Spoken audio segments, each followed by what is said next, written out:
Hey gang, welcome to a brand new art video, and welcome to a brand new illustration. Well, sort of new. This guy, I actually started out in April of last year, and it's been a piece that I've been wanting to revisit for some time now, but I just hadn't really made time for it, and I just finished up that last illustration, and it seemed like a good time to pick this one back up. It was feeling right. And so real quick, the image that you saw at the very beginning, that is where I last left this illustration off. It was just a little thumbnail. It was kind of a fun idea. So a little backstory on why I picked this. So as you can tell from being here, my name is Norman. And something I haven't talked about is I love Mustangs. I grew up in a Mustang family. I have some older Mustangs, nothing fancy. And I found this commercial from 1967 for a Ford GT500 Mustang, and the character in the commercial was named Norman, and like this voice talks to him and tells him to take the Mustang pledge, and he goes down to the dealership, gets a Mustang, and then drives to the beach and picks up a mermaid.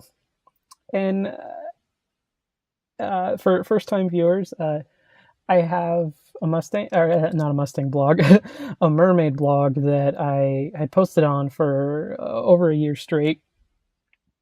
So it was just such this weird coincidence of the name, the car, and then mermaids. Like I've never seen those three things together. Like my name's pretty uncommon, so yeah.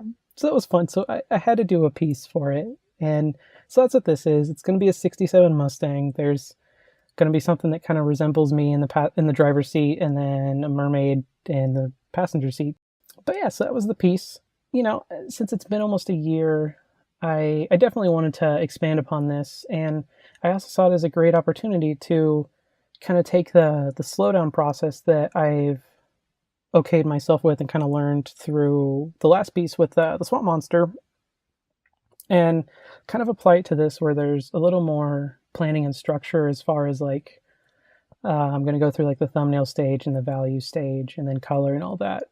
And that doesn't make sense at this moment because you're seeing me just work on a piece that I already had, and I just kind of cut up and shifted it around.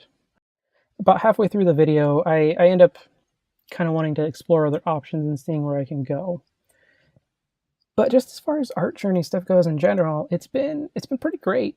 I've been really happy with how I'm progressing, and I guess maybe not as far as progressing from like a skill standpoint, but just in terms of how I'm creating the art and having fun with it like that. It's been a change, and I really like the way it's going. And I'm excited to see how it goes in this process where I go through the full stages of, like I just said, the thumbnail and the value and the color and so on. I want to talk real quick about the importance of exploring your options when it comes to like your drawing and your illustration. And I can always do this more. I think pretty much everyone can do this more. It's not, well, generally the first idea you come up with isn't going to be your best idea. Sometimes it is, and that's awesome when that happens, but it's great to explore your options and kind of see what you can come up with. And the great thing is, like, once you've already come up with like one good idea, you have that in your pocket and you can always just come back to it. And it's like freeing in a way because you can really just kind of let loose and just try almost anything. And so that's kind of what this was, where I had a piece that I liked, but I could like it more. And so that's what I wanted to try out. Because there was some key things that I wanted to keep in mind for this illustration. Like I wanted, sorry, let me clear something really quick. In illustration, there's like three moments, there's three scenes. Sorry, I don't know the best way of saying it. Whenever there's a moment, you can illustrate the before the moment, the during the moment, or the after the moment. So in this, the commercial was the moment, and I wanted to illustrate the after. So this is after he's got the mermaid and he's driving off. So that was important. Like the car had to be driving away, and and it was important to see her reaction, so her face had to be visible. And the driver's face was fairly important, but not the focal point. So I needed to see that. So it told me that they need to be driving towards us.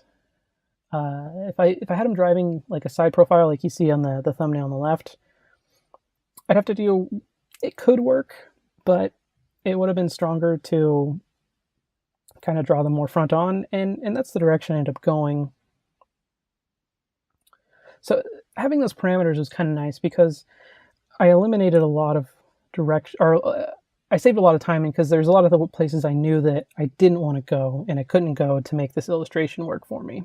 And outside of this video, I actually had a couple thumbnails I did where, like, I had epiphany. I was like, oh well, I'll draw the car driving away, and then you can see her out the back, like looking around. It'll be great, but it didn't reach the other criteria I needed, so I had to stick with this. And real quick, a note on the video is, once we got to this last thumbnail that I'm working on now, I actually slowed this down to real time. Well, so much of my footage and my videos are sped up, like, I don't know, 2 or 3, maybe 4 or 5 times normal speed. I felt like it was kind of important to show the actual speed that I'm drawing at and like how I'm thinking as I'm going about creating these. I don't explore too much more than this. I end up kind of copying this and moving forward. This being, the illustration, or the thumbnail that was on the right side. That was feeling like it was capturing most of what I wanted, but like some things weren't reading before. Having them up on like the cliff and driving away, it could read that they were on a beach, but I wanted it to be a little more like they just left the beach and it's very clear where they were coming from. Before, you don't really know how close that road is to the beach. You can see the beach right there, but you don't know where they're coming from, where they're going. This made it, I think, makes it a little more clear. And I want to backtrack a moment and talk about going back and fixing things or changing things. As far as like how this illustration, like, I basically have to scrap almost everything from the previous drawing or the first drawing that you saw. But that's actually a good thing, and in the long run, it's actually going to save me a lot of time because that piece may have turned out well, and I may have liked it, but something was bugging me that it wasn't quite perfect. And what would have happened is I would have, I kept going and then redid this and then work on it and redo something and keep moving. I just would have ended up wasting a lot of time. So even though I lost, I don't consider it a loss, but if you want to, the time that I put into that, maybe 30 minutes or so, I don't know how long I spent on it last year. Not that long, but it ends up saving time, as silly as it may seem. Like, it wasn't a waste, and you learn from drawing those too. There's kind of a saying that I had heard in school, which it was more starts, less finishes. Basically, that means you'll learn more from starting 100 paintings than finishing one. As weird as that sounds, like, it, you kind of have to wrap your head around it, and I think in practice it makes a lot of sense. I think, I don't really want to go into it too much because I don't know if I'm remembering it correctly, and I don't want to spread misinformation about something like that. Mainly because I think it could be bad in that it could be giving someone an easy excuse for not doing something.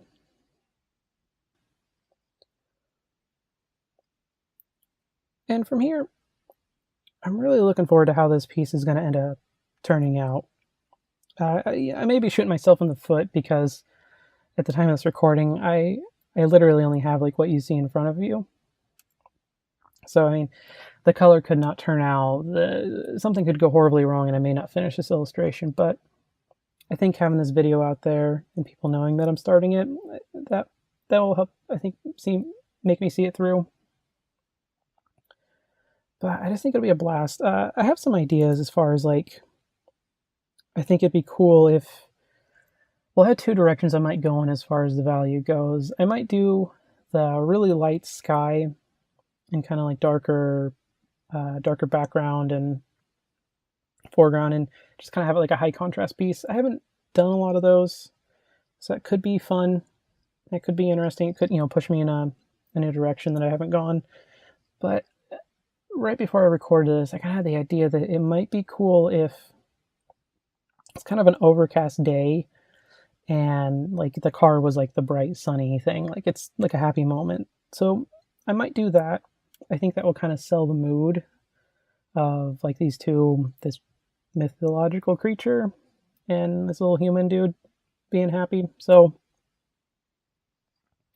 I think that's where I'm going to take it in the next one. Well, I don't know what you'll see next time. It might just be me expanding upon this thumbnail, because that's where I'm going to go from here is blow this guy up, go into the details, and kind of figure out what it's actually going to, or what it could look like when it's done.